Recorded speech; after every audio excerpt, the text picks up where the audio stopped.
Why don't you go ahead and count us down? All right, everyone. 3, 2, 1.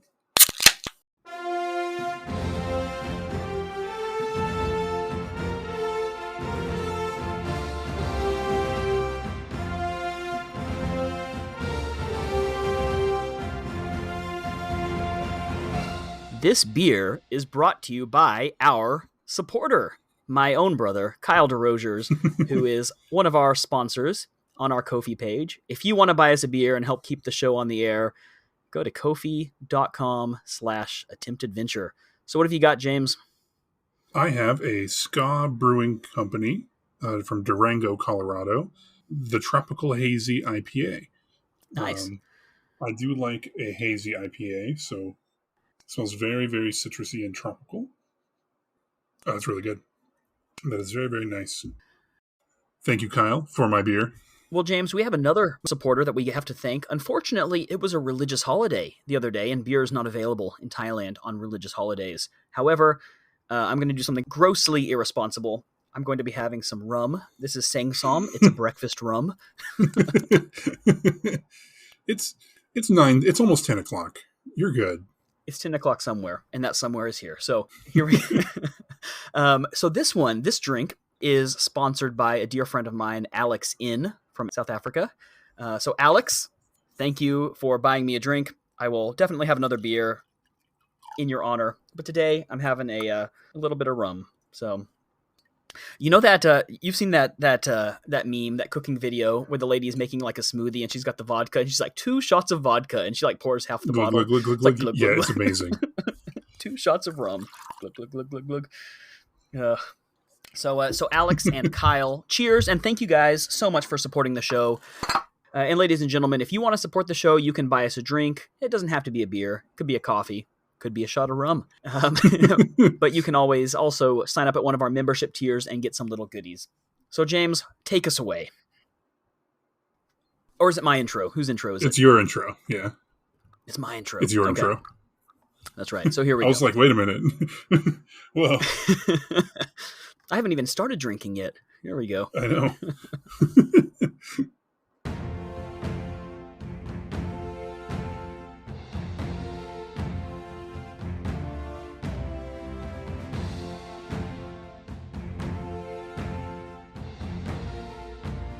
You are listening to Season 2, Episode 13 of the Attempt Adventure Podcast. A podcast all about travel, finding adventure every day, and seeking out adventurous ways to make life a little more interesting. From Bangkok, Thailand, I'm your host, Michael DeRogers, joined as always by my co-host, James Barrett from Boulder, Colorado. Well, not from, but currently living in Boulder, Colorado. Yeah, well, I'm not from Bangkok either. There will be a point in my life when I have lived here longer than I lived in the U.S., and that will be when I turn 44 years old. You know, I passed my 9-year anniversary a couple weeks back. Just crazy to think about. Oh, man. Really? 9 years? You know, I don't think I could actually assimilate back in the U.S. anymore. Like, it's great when I go back and visit and I fit in and I feel like it's, you know, still home, but like, I don't know how to do adult things. I would be starting over like a 23-year-old college grad. You know, I don't know how to like open a bank account. And that's not true. I have a US bank account. I don't know how to like, I don't know, buy a phone plan or stuff like that I know how to do trust here in me, Thailand. I don't know. Nobody here knows. Well, James, in this episode, we're going to be talking about airport survival. A lot of times in travel, we talk about like travel tips, but people traveling abroad end up spending a lot of time in airports. So I thought today we would share our favorite airport stories, as well as just tips and advice for passing those long, long, boring hours in the airport. Oh, man. But first, James, you did not have to do anything new or adventurous this week, and neither did I, but we both had to do penalties. We had to do 2. So you had to have coffee outdoors, and you had to learn about your nearest haunted site. I did. I had to go to my airport, and I also had to learn about my nearest historical marker. It's been hot in Colorado lately. So you could tell me if this is cheating, and then I will do another penalty. I bought a canned coffee and then cracked it open and poured it into a cup sitting on my patio. That is totally not cheating, James. That is coffee, and that was outside. It's hot, and I don't have air conditioning, So it's one of the few days when I woke up. Normally it's still in the 60s when I wake up, and it's very nice. But for whatever reason, it was already almost 90 degrees by the time I woke up. And I was going to go plug my kettle in and make coffee and everything else. And I was like, you know what? No. I walked to the gas station, got a canned coffee, and opened it. How about your other one? How about your haunted site? What is the nearest haunted site to where you live? So the closest is Boulder Creek, which runs through downtown Boulder, basically Pearl Street Mall. Not a whole lot of information about this one, mostly like local sightings. It's not so much a historical haunting. Okay. There's a few of those, but it's more a modern kind of haunting, local legend. So this one, let me read you the little blurb. Okay. Near 9th Avenue and Pearl Street, pretty much right, it's in the middle of town, right in the middle of town. If you go down next to the creek late at night, you might see a man with a dark hat, his head tipped to the ground, carrying a dark tote bag. Huh. But when he turns around, he has no face. Ooh. Some believe this is the ghost of William Tull, who was arrested for stealing horses in the 1800s and imprisoned, beaten, tortured, and hanged on Pearl Street. The catch, it was discovered he was innocent. So that is the closest one to me.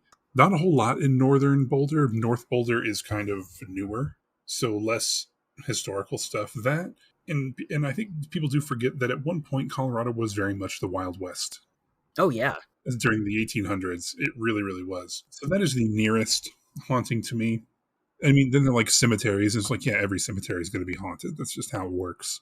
Awesome, James. I like that. Well done. You do not owe me $50. That's good. I don't have it.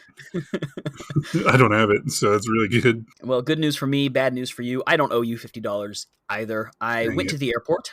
I did not go to Suvarnabhumi Airport. I went to Don Mueang International, which is near where I live. It's closer. You can take the bus there for 30 baht. Don Mueang Airport is actually the oldest airport in Asia. It celebrated its 100th birthday several years back. I think it's around 105, 106 years old now. It was open in, I can tell you for sure, let's see, 1914. Obviously, it's been renovated since then. It's a nice airport. It's a lot smaller than Suvarnabhumi. It is an international airport. It's more of a regional airport. You know, you can fly to other Asian countries real easily. That's really interesting to me because for those of you that aren't up to date on aviation history, the first powered flight in human history was only in 1903. Yeah, Thailand was way ahead of the game there. Yeah. Yeah, and I'm just realizing this is really thematic for our episode as well. That works out quite well. Mm-hmm. But yeah, it's a great little airport. I don't think you've ever been there, though, have you? I have not, no. I also had to find my nearest local historical site, and that is Chatuchak Market. And you have been there. So I know that you and I went there together. Chatuchak Market goes back to 1942. So in 1948, this is a little bit of Thai history for you. In 1948, Thailand had recently undergone a coup that ended the absolute monarchy. And it was currently under the administration of a guy named Field Marshal Plaek Pibun Songkram, also known as Marshal P, or just Pibun. He instituted a vast series of reforms in the country. A lot of things that you might recognize. He introduced the first constitution, the beginning of Thai democracy, the absorption of the Kingdom of Chiang Mai, which was previously a client state, kind of a quasi-independent client state, and unified Siam. Also changed the name to Thailand to modernize the country. He introduced the greeting Sawat Krap. Before that, Thais just asked, "Have you eaten yet?" in Thai. And he wanted to have an analog to hello. Yeah. Food, of course, very important. Hold on. Yeah. There was no way of saying hello. You would just greet someone and say, "Have you eaten yet?" Like, that's how important, like, hospitality and food meant hello. is in Thai culture. Yes. That's really interesting. Linguistically, this is really interesting, James, too. The word Sawatdi actually comes from the word swastika, which is a symbol in Buddhism for good luck, like a blessing of good luck upon someone. So when you're saying Sawati Krap, you're actually blessing somebody with a swastika, essentially. That's where that word linguistically comes from. Isn't that interesting? That is interesting. So he created that. He also created the modern Thai tricolored flag, which was modeled after those of Western countries. He instituted the Thai national anthem, a series of cultural mandates, many of which are still in effect today. And most importantly of all, he created, along with his private chef, the dish Pad Thai. Before this, he wanted to have a national dish. But Thailand has all these different regions, different culinary regions, and the food in the south and the north and the northeast, very different. What is your favorite? My favorite region of Thai food? Hmm. Of course, I love central Thai food, but I have it every day. So for special occasions, I love northern food. I love something like khao soi, which is like a kind of a curry soup with chicken. I love sai ua, this kind of spicy sausage.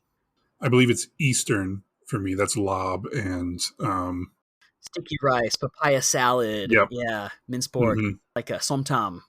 So that's what he did, right? He wanted a dish that was of a neutral flavor that could be accepted by each of these regions. And he invented it basically from whole cloth with his chef to make just a national dish. So pad thai is not an organic food. It was created in the 1940s.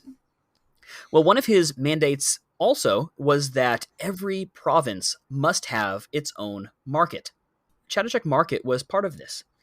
It was created as this weekend market, and even nowadays, it's still incredibly active. It's a bit more touristy now than local, but you can still get really great cheap stuff there. You can find everything. I mean, silverware and clothes and candles and just trinkets. I mean, you've been there. Let's talk about Chatuchak Market for I a second. have. You even Okay, got to see the famous paella guy, the big I Spanish man did. that cooks paella and dances with a photograph of himself. I do want to bring up one thing before we continue on. Mm-hmm. Um, Again, just if our listeners don't know, the swastika is a very old symbol and was adopted by Hitler and Nazi Germany. So it was Hindu and Buddhist long before it was. I'm a bit desensitized to it. You know, I see it Yeah, everywhere. Nowadays, I see it written on people's houses and on people's necklaces. It's not a Nazi thing. This is not a Nazi thing. yeah. So yeah, just thought I'd bring that up for those of you that maybe don't know and are like, wait a minute. That's a good point. I'm like, in the 1930s, they instituted the swastika. Unrelated. Unrelated. Unrelated. Um, it's like a kind of peace and good luck and kind of all the things. So just a little, you know. Thank you, James. That's important. Yes. Appreciate it. And so as back to Chatuchak, right? Chatuchak, yeah. Chatuchak. Or JJ Market. You can call it JJ Market as well. It is hectic. What we kind of did was we just sort of, because there's the outer rim and that's where all like the food stalls are and like some like bit more popular vendors and things like that. But then you just enter into this maze of stalls and you just kind of get lost and you just wander and wander and wander. And there's everything again from silk scarves to candles, and I saw one that was selling paintings and Electronics, antiques, books. I mean, like exotic animals. Yeah. Well, here's a fun fact, James. It has 15,000 stalls, 11,500 vendors, 27 sections, over 200,000 visitors every weekend, and it is the world's largest weekend market. It's a lot of fun. Highly recommend. And you got to see the paella guy, who is this Spanish expat who makes a gigantic, like just massive thing of paella. I didn't get to eat any of his paella because he is popular. I never have either. No. I saw him at immigration once. Give him a little head nod. Do expats have like a head nod? Do you look at another expat and you're like, all right. No, I do not make eye contact with them. I'm like, hey, just because we're the same ethnicity doesn't mean I have anything in common with you. It really bugs me because it's usually tourists, not other expats. They'll be walking around the street and they'll be like looking at me and like, I'm like, just because I'm white doesn't mean I want anything to do with you. I wouldn't acknowledge you in America. Why would I acknowledge you here in Bangkok? That's true. That is very true. But I don't know. The paella guy, he's a bit of a celebrity. I don't know. James, have you ever encountered a celebrity in the wild, and what do you do when you see them? I mean, it kind of segues into it because mine was at an airport or more on a plane. Mine was too. Do you remember the show Supernatural? Yes. The two brothers, there was Dean and Sam. I forget his name. I forget both their names. But I sat next to Sam, the guy that played Sam, on a plane. That was it. That's the closest I've been to a celebrity. Oh, and I saw Patrick Stewart at a Comic-Con. I didn't meet him, and I didn't want to pay to like do the like go in and get his autograph, so I like snuck a picture through the crack in the door. Like a freak. I once saw George R.R. Martin at LAX, but I didn't bother him. That is the thing, is like if you do see a celebrity, I mean, part of me is like they're celebrities, so they're used to it, and if you want to like politely ask for like a picture or something, I wouldn't do it because I'm awkward. And so like I would just I talked to this guy. I literally sat next to him on the plane and I talked to him for just a little bit, but it was just like, I'm just on a plane. Like, I'm not. Because like they're going where they want to go. They're not like here on celebrity business. Like with George R. R. Martin, how weird must it feel to just be like walking through the airport and like people know who you are? You know, He's very recognizable. he had his little hat and his beard and everything. You know, like he was exact. Like he wasn't in disguise, James. He was exactly how you picture. I don't think he can disguise himself. Honestly. That was the day I moved to Thailand. That was when I left the U.S. It was a good omen. I saw. We've both seen Hodor, not the actual Hodor, but he was just his neighbor. My really, really tall neighbor. This man he had to be 7 foot something. This enormous man. And he wasn't just tall, he was huge. He was a huge man living in a tiny apartment. He was, yeah, James, that's a good point. He was proportional. He was just really Mm-hmm. big. Because I remember passing him in the door, and I'm a big guy. I'm fairly tall, I'm broad. I'm a big guy. I don't normally feel small. When I opened the door for him one time and he walked by, and I was like, I felt like a child. Anyway, I hope you're doing great. We're not calling him Hodor out of offense. He was just huge. He's just a large guy. I saw him get in a taxi once. It was spectacular. So he was probably like the size of Shaq. Like legitimately. He looked like he was like a white Shaq. Anyway, we're getting off topic again. So you've seen George R. R. Martin at the airport. I sat next to whatever his name is on a plane. All right. Well, let's get into it, James. Today we're talking about airports. And so apart from sitting next to that one guy, how about this? What are some of your favorite airports in the world? Got to give a shout out to my home airport of Dallas Love Field, not the international airport. Well, it is an international airport. It is not the international airport. Right. We're not talking DFW. Yeah. Dallas Love Field. It's a smaller airport, but it has the best food court I've ever seen in an airport. Ever. My only gripe is that it's kind of hard to get to. That is true. It's kind of like in the middle of town without highway access. You kind of have to meander. Yeah, at least from where we grew up. I was once flying out of there to go back to Bangkok, and I was really stressing because traffic was weird and it was hard to get there. And I was like, if I miss this flight, I'm going to miss my international flight, and it's not going to be great. But I'm a fan. I do like it. The Reno airport is very nice. Again, very small, but even on the day before Thanksgiving, which is awful, I had no issue. I had seats. I had an outlet. Wonderful time. Other than that, Suvarnabhumi Airport is insane. It's so huge. I got there one time and my flight was in 20 minutes and sprinting through the airport. And it's a big airport. I felt like I ran 2 miles. Most airports are kind of just airports, Of the ones I've spent any amount of time in, Suvarnabhumi is my favorite. Suvarnabhumi's a good one. I'm really fond of, well, as far as little airports go, the Flagstaff Airport in Arizona is really nice. So if you're flying in to go visit the Grand Canyon, it is tiny. I think it has 2 gates, has a little bar, but it has a really nice viewing area. It is so small. It's like you're at a little house, but it's a really nice experience. Super easy. Internationally, I've had really good experiences at Incheon Airport in Korea, which is one of the recognized as one of the best airports in the world. They have a museum. I think they have a cinema. Singapore Airport also is recognized as one of the best. I've been there, but I wasn't able to really spend any time there. I can't comment on it, I'm afraid, but I've heard that they're very nice as well.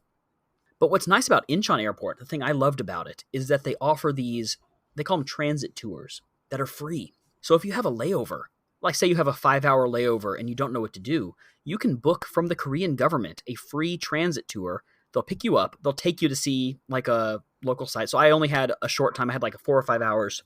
So I took a 1-hour transit tour to visit this local temple. And the guide taught us a little bit about Korean history and culture and a bit about the history of this temple. We went back to the airport. Just a brief introduction to Korea, but it was free, and the idea of it is that they want to interest people so that they come back and they visit Korea in their next trip. Those are my favorites. How about your least favorite? I'm curious to see if we both agree on this one. Least favorite airport I've ever been in. LAX is bad. That's it. Very bad. That's where I have to fly in when I come back to the US from Asia, and it's awful. LAX is the Los Angeles International Airport. It's definitely not my favorite, but it is not my least favorite. Is it not? I have two that beat it for me. Because at LAX, at least it's big, and like I haven't been there in years and years and years, so it could be very much worse It now. is super sketchy. Last time I was there, I saw like two homeless dudes fighting over a thing of grapes, and like this woman who was like most definitely schizophrenic was like trying to come up and talk to me about just like her life philosophies. I don't even know. I had to go hide in the baggage claim to escape from them. Okay, that's bad. I would say LaGuardia is worse. LaGuardia Airport is worse in New York. It's a hallway with like 7-foot ceilings, old fluorescent lights, no seating, no outlets, and one like Auntie Anne's, and that is it. And I was stuck there for like 7 hours. Southwest had one terminal, so you couldn't even like leave and go wander. And then Las Vegas Airport, I hate it. One, always packed, full of stupid slot machines and all this other crap. They built a new section onto it that's very nice, but they didn't renovate the old section. They just like kept it old. And so like you're walking, you're like, oh, it's nice. And then all of a sudden, like your gate's in the crappy section.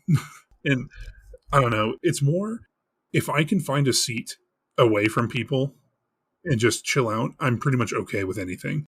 Like I don't really care about the amenities because there's always going to be like a place you can go get some crackers and a $7 bottle of water. yeah. But like you get your little thing of grapes and you Hide from the homeless guys. go sit. Yeah. To be clear, James, they were not my grapes. They were just on the floor. I was just trying desperately to be inconspicuous. But no, I mean, if I can find a spot away from some people, it doesn't have to be like by myself because I know that's not really feasible in an airport, but like in an unused gate or something where I can sit and like pull out my computer and like watch Netflix or something in some relative peace, I'm fine. But like LaGuardia, there were like, because all these flights were delayed. So people were backed up for hours and hours and hours. And so there was no seats. People were just sitting in the hallway, just lined up along the hall. And it's just terrible. Just terrible. But those were not my worst airport experience. My least favorite airports did not have my worst airport experience. So where was that? That was in, is it Pudong? Pudong. Pudong in Shanghai. Thank you. I was drawing a complete blank. Man, I spent so much time there. Well, you're blocking it out. That my worst airport experience was in Pudong International Airport in Shanghai, China. I have never had just a worse time in my life. I've been there twice and have purposely routed every other trip I've ever taken not there. My first time I went there was the very first time I ever came to Thailand. I got the cheapest flight and it happened to go through Shanghai. This is not a dig on Shanghai. I'm sure it's lovely. I flew from Dallas to New York, which is a 4.5-hour flight. Then from New York to Shanghai, which is a 15.5-hour flight. And then I had a 17-hour layover where they would not let me through security. So I was stuck outside of security. I mean, it is not... I had a guy trying to sell me the same iPhone 3 or 4 times. I wanted food, but the one restaurant that was outside of security had no pictures on the menu. So it was just all in Chinese. And this was before Google was good. You couldn't take a picture and translate it. I had no way of knowing what they were serving. And I like Chinese food. I've had authentic Chinese food. Some of it gets crazy for me. And I wasn't about to take that chance. And so they had a little convenience store that I was able to at least look at packages. Right. Coca-Cola looks like Coca-Cola, whether it's in English or Chinese. I got a Coca-Cola and some random snacks. And it is just not a very, at least outside security, is not a foreigner-friendly place. Okay, which is odd because it's such a big international city. Yeah, but it is, at least for me, it was not. And this was my first time out of the country. The first time I spent any amount of time out of North America was in Shanghai and Right. by myself, stuck outside. And I asked a couple times, like, can I just go through security? Like, why? Like, and of course, there's a language barrier, so nothing.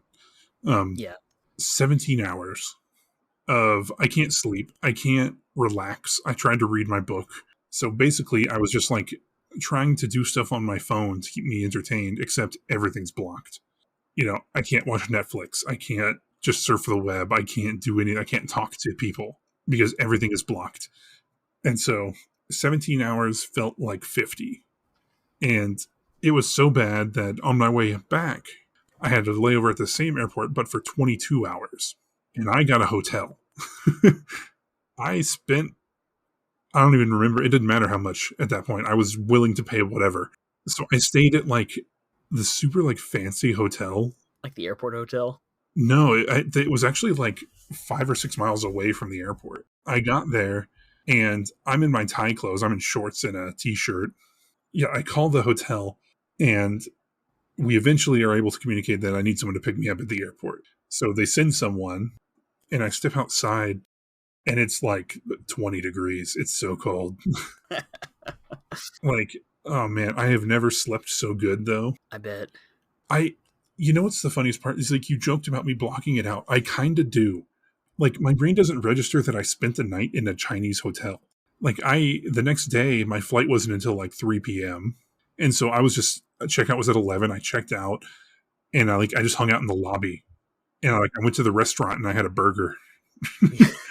Nice. Oh, it was like a Radisson or something. It was a European Yeah. or American hotel chain. I had like a mushroom burger in the hotel. It was great. It was delicious. It was a pretty hotel. Like it had like a waterfall garden outside. It was great. But my brain legitimately blocks that time period out. Oh man. But anyway, I did meet a very, very nice guy, a few nice people there. First one I met on my flight from New York to Shanghai. I forget his name. He was great. He did not have a long enough layover because he was originally from Shanghai, but he was going to visit family in central kind of China, in like some rural parts of China. And so we had been talking. We sat next to each other on the plane. We were talking, and he didn't have a long enough layover, or he was going to show me around Shanghai. And I was like, that would have been way better Yeah. than just sitting in the airport.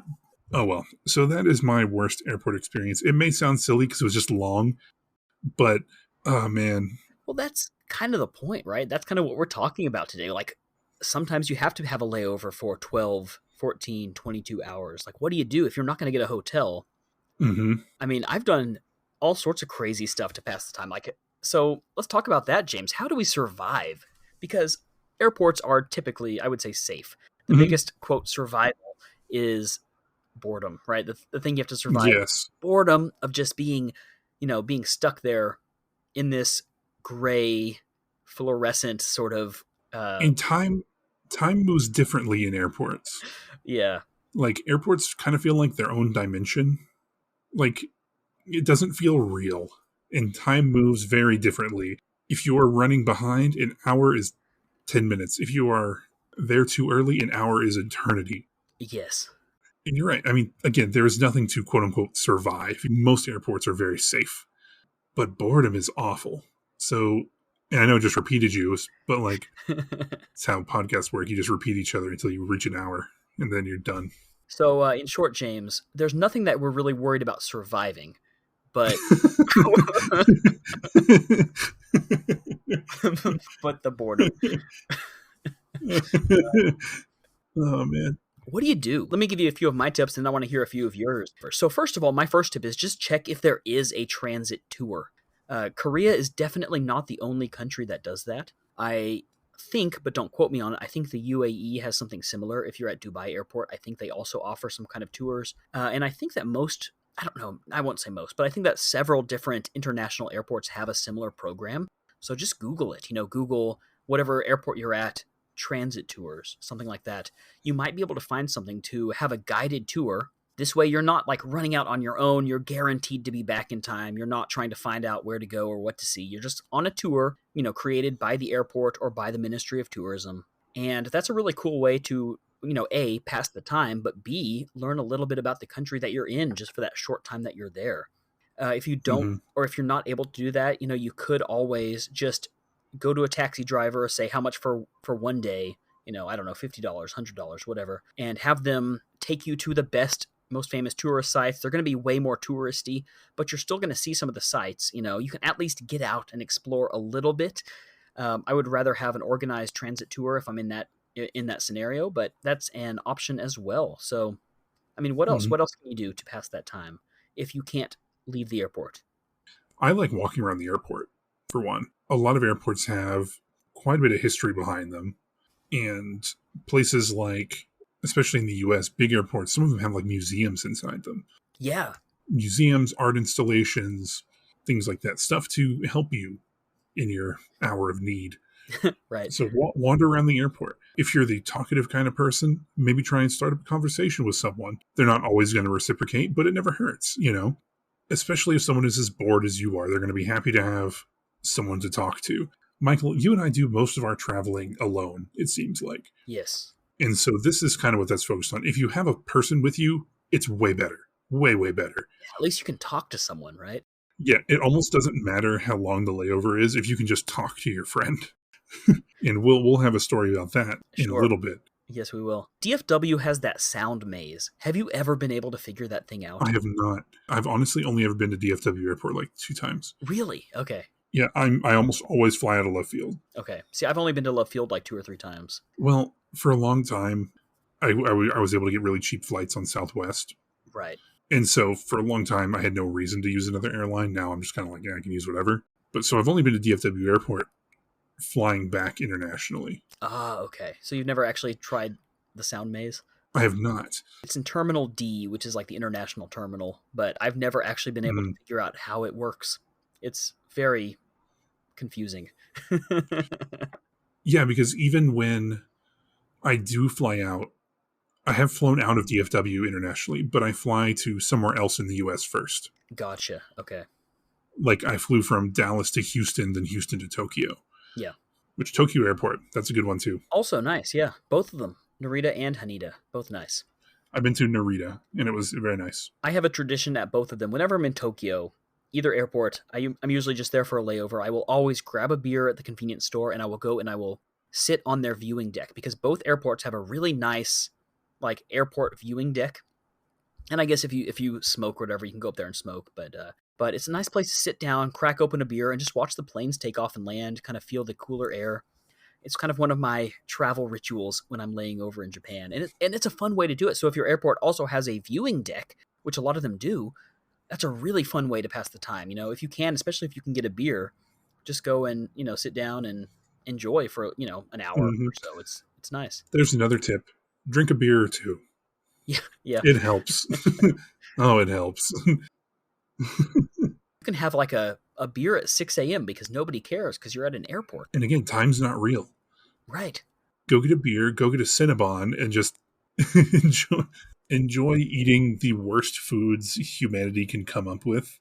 I think it was Frankfurt, and I had a layover for like 5 or 6 hours. So I just went to the shower, and it felt nice. After being on the plane, you kind of feel kind of grimy and greasy and gross. So, I always carry a change of clothes. So I just went to the airport, took a shower, changed clothes, and felt so much better. Because after 15 hours on a plane, like an airplane is the only place you can somehow be freezing and sweating at the same time. It's disgusting. Air travel is not glamorous. I don't care what anyone says. Unless you can afford business class, it is honestly my least favorite way to travel. I would rather be on a boat. I would rather get on a container ship. Honestly, I would love to do that. I would love to sail across the sea on a container ship. You can do that. You can book a ticket if you want. You can. They're like, look, and there's nothing to do for you. Like, you bring your own stuff because there ain't nothing for you. You eat when we eat. You eat what we eat. There's no entertainment. Nothing. But anyway, so just sort of embrace the weirdness that is airports. One time I got a haircut in Japan just to pass the time. Why? I had like 3 hours and my hair was getting a little bit long, and I'm like, 2 birds with 1 stone, right? Just like. So they have a barber in the airport? Yeah, so like I guess that's the lesson, right? Explore and just see what facilities they have. They might have more stuff than you think. Man, U.S. airports suck. They do. Compared like internationally, like some of the airports have incredible facilities. So like Singapore Airport, let's talk about this one for example. Okay. So Singapore Airport usually wins the annual award for having the best facilities. So let's have a look at what they have at Changi International Airport in Singapore. So they have a botanical garden inside the airport with a waterfall. They have a butterfly garden. They have a cinema. They have Singapore also offers free city tours. They have a children's playground. Let's see what else they have. Museums, bicycle rental, so you can rent a bike and go biking. Like they have facilities to help you pass the time. U.S. airports are really boring. It's a bus terminal with a plane. It's Yeah, yeah, but internationally they tend to have a lot better facilities and a lot more interesting things to see and do, and museums mhm. and yeah, a butterfly garden like in the airport. I think what it probably is, honestly, is that most foreign airports are funded by the government. A lot of airports in the US are private. At some level, I believe. I could be wrong on I that. think you're right. No, I think you're So, right. I mean, it's just profit. I mean, why put any of those things in when people still have to go there?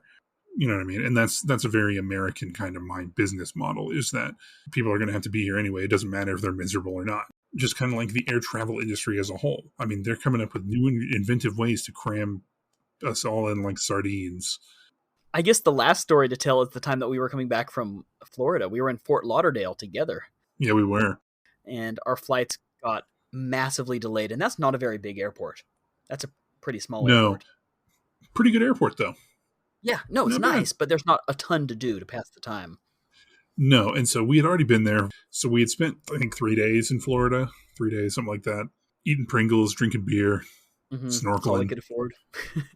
Yeah, we spent all our money on snorkeling in the hotel. Yeah, So we just like hung out on the beach and went and like just had a good time. It was great. It was a totally. super relaxing, nice time. Highly recommend Fort Lauderdale. Highly recommend. Love it. It's like one of two places in Florida I enjoy. Jupiter, Florida is really nice. So is Fort Lauderdale. Miami's cool if you want to go. Admittedly, I've never been to the Keys. I've always wanted to. I just Yes, haven't. I have some friends that I worked with from Chile, and before they went back to Chile, they went to the Florida Keys and said it was the best place they'd ever been. So I want to go. But anyway, it was our last day. I'm pretty sure we had like gotten like margaritas before we went to the airport, because why not? So we got to the airport. They were a few hours early, nothing crazy. And so we're hanging out, and then some storms start rolling in. And then delayed an hour, delayed another hour. Plane lands, we get on the plane, and then we're stuck. 1 hour goes by, 2 hours goes by. Then they open the doors and say, if you want to go sit in the terminal, you can. If they ever let you off the plane, you're not leaving. No, it was so long. It was hours later when we left. Our flight was supposed to be at like 6 p.m. or something like that, and we didn't leave till close to 10, 11 p.m. To be fair, they did give us free cocktails. I had a gin and tonic. It was great. We were flying from Fort Lauderdale to Houston to catch a flight to Dallas. Now, once we finally were about to take off, the flight attendant stands up at the front and says, how many of you have a connecting flight in Houston? Everyone raises their hands. He goes, well, now you don't.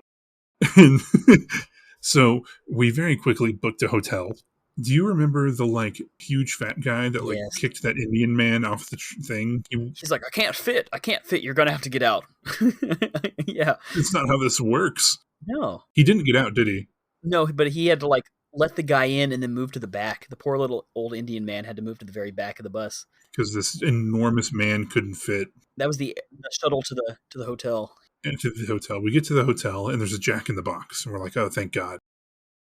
They closed 45 minutes early. They were closed, man. It was weird. People were in there. Their doors were locked. They were looking at us trying to get in. Like, they were just looking. And so then I think I got the Pizza Hut order in with like 2 minutes till they closed. Give them a nice tip. Yeah, I remember that. Nice tip. That was a great night. And honestly, it kind of made the trip better. It extended the trip a day. We just like hung out and like watched TV and ate pizza. We watched Jag. Remember that? We did. Oh, we did watch Jag. Fun fact, you guys, that was going to be one of our podcast ideas. It was. We were just going to watch every episode of Jag and talk about it. I don't know how a good idea that would be. We were just going to watch every episode and comment on it. Yeah, the re-jagging would have been fun. That would have been fun. The rejagging, not only were we going to watch every episode, we were going to redub every episode of Jag. I'm both upset and happy we didn't do that. Nobody watches Jag, and nobody wants to hear Michael and I redub Jag with whatever nonsense we're talking Or about. even talk about Jag. What an odd idea for a podcast. And the episode we watched was super strange, too. There was like a North Korean spy. Do you remember that? It was one of those late episodes where they weren't really realistic anymore. But anyway, we are so off topic at this point. Man. This was supposed to be about airport tips, but, Airport stories. How about that? Airport stories. Yeah, airport stories. If you have the money, you can stay at a lounge. I've never done so. I have flown business class one time in my life. One time. It was from Bangkok to Tokyo. That's a nice long flight. Nice. That's like 6 hours. We had the lounge. They had hot food. They had cold food. They had cocktail bar. Everything you could ever want. Little pastries and Coke Zeros. All free, of course. At the Bangkok airport at Suvarnabhumi, if you have like a business class ticket, you have your private security. Private security. The line for regular security was like 2 hours long, and we were through in 15 minutes. That's awesome. Because when you go through security, you go up the escalator. Yeah. Is that Suvarnabhumi? Yes. There's a door underneath that. If you go up to the escalator, walk along it, there's a door that's for business class. And so we got that. We got priority boarding. The only problem is I was sick as a dog, so I couldn't even enjoy it. I'm happy we were in business class because I was able to lay flat and just relax and just, thank God for big chairs. But then they served a meal. It was beautiful looking. It was I don't even know, it was chicken and rice and all this other good stuff, and I couldn't eat it. You couldn't enjoy it. But United Airlines does have Economy Plus, which I will never fly anything less than that again if I'm going on an international trip. For Michael, for you travel internationally a lot. I don't. And so for me, it's like a big deal. And so when I do, I'm willing to pay the extra couple $100. Me and my wife, when we last went to Thailand, we had Economy Plus, and you get seats that are, there's 2 seats, then 3 seats, then 2 seats. So it's the same layout as business class is typically on the older planes, but it's just me and her on a row. They're wider. You have leg room. You can lay back. Just wonderful. Yeah. It's just so much better. Flying to Asia in economy is one of the worst experiences. Well, tell me about it, James. I know. You should upgrade one time. Just if I had the money, believe me, I wouldn't be flying like this. That's true. Well, folks, if you have some airport experiences or tips that you'd like to share, get in touch with us. hello@attemptadventure.com. We would love to hear from you, and we will definitely check out your listener mail and maybe even read it on the show.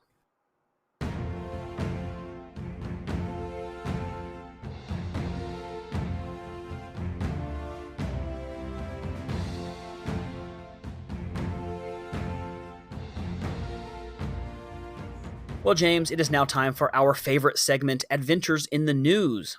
This week, sir, it's my turn, and I have found an article, and here's the headline. Japanese man 83 becomes oldest person in history to sail solo nonstop across the Pacific. Nice. So this is Kenichi Horie. He was the first person to successfully do it in 1962, and now at the age of 83, he has done it again. This man's just sailing across the ocean for fun. He is. Oh, man. See, it's stuff like that that makes me look at what I'm doing, and I'm just like, what am I doing?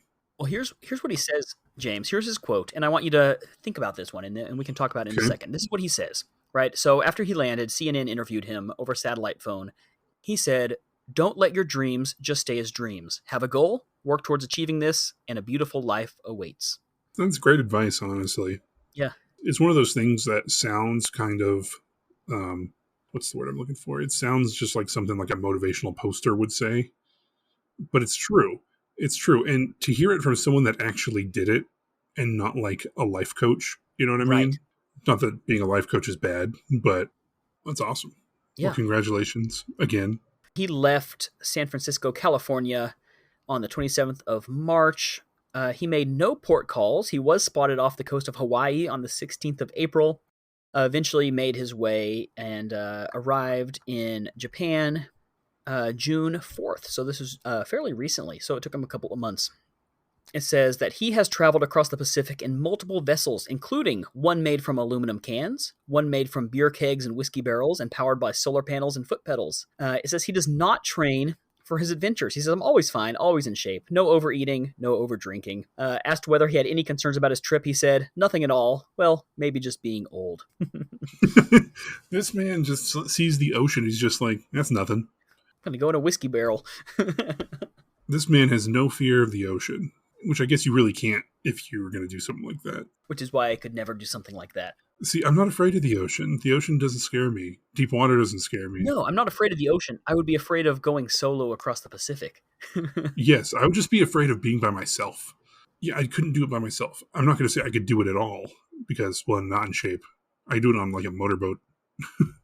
I could do that.